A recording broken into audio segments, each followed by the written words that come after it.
I have two new ASUS AM5 motherboards here, so let's take a good look at them. Hey tech people, RealMelTan here. For this AM5 first look, I'm going to give you a quick overview of these two boards. To begin, these are X670E motherboards. So at least expect a pair of Gen 5 M.2 and PCIe slots. Two AM5 motherboards use a whole new motherboard socket. They are now similar to Intel's LGA sockets, vertical, not horizontal, and all 17-18 pins are found on the CPU socket and not on the bottom of the AMD CPU.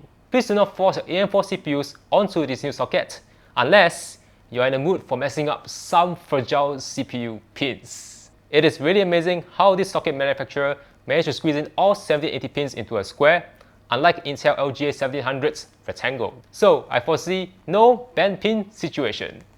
Next, you realize that the AMD backplate is now secured permanently on the back of the motherboard. I say permanently because some crazy gal or dude may try to remove the backplate from the motherboard. I'm not sure if it's possible, but I'm sure someone will find a way. So, what are the pros and cons to have the backplate permanently on the back of the motherboard?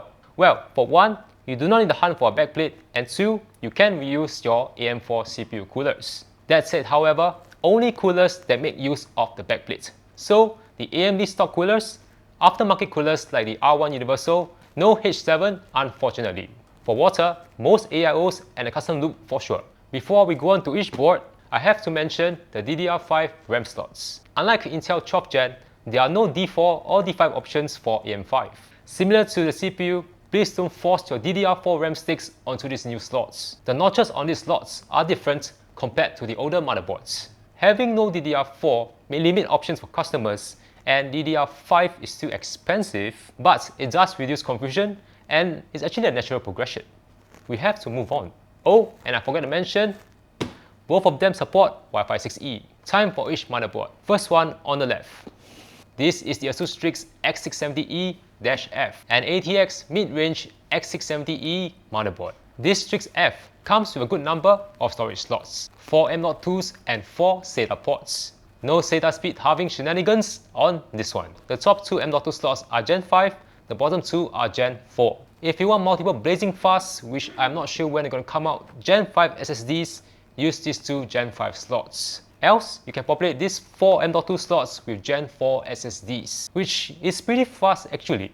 Graphic cards, where do they go? Of course, you plug them into this Gen 5 X16 slot. The one in the center is a Gen 3 X1, and the one at the bottom is a Gen 4 X16. I am not sure if you can use this Gen 3 X1 if you were to plug in the monstrous RTX 4000 GPU. I'll definitely let you know if and when I get my hands on this giant GPU. And if you want to use two GPUs, you will have to search higher at the RG Crosshair motherboards. No USB 4 however. Likewise, if you want USB 4, you have to search higher at the Crosshair motherboards.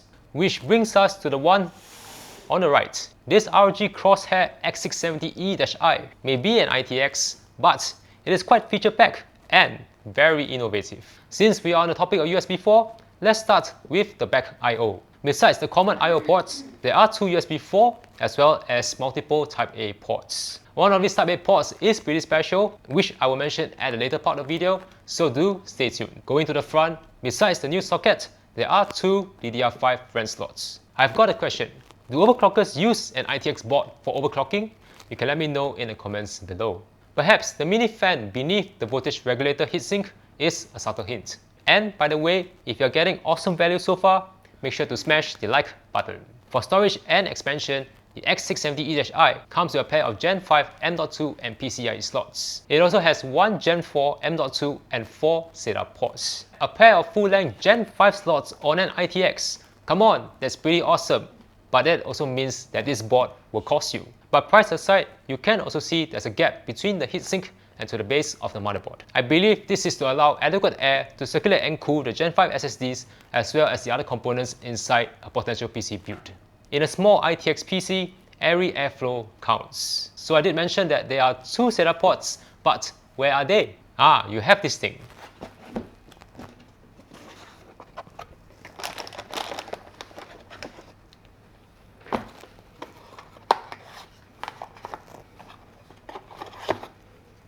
This is the ROG FPS 2 card. By plugging into these two silver ports, You can use your SATA and the other headers. A very innovative way to squeeze in more connectivity onto this small ITX board. But wait, we are not done. Remember the special USB port I mentioned? If you need quick, easy to reach ports, use this ROG Strix Hive. Plug this Strix Hive into the USB port and you have access to audio ports, Type-C, the BIOS flashback button, etc. You can even turn on PBO with a press of a button. No more reaching into the back of your case. Well done ASUS for being so smart. You are going to make us really lazy. Alright, so these are the two new ASUS AM5 motherboards. If you want to see in-depth reviews as well as see them in action, make sure to come back to my channel. With that, thank you and bye!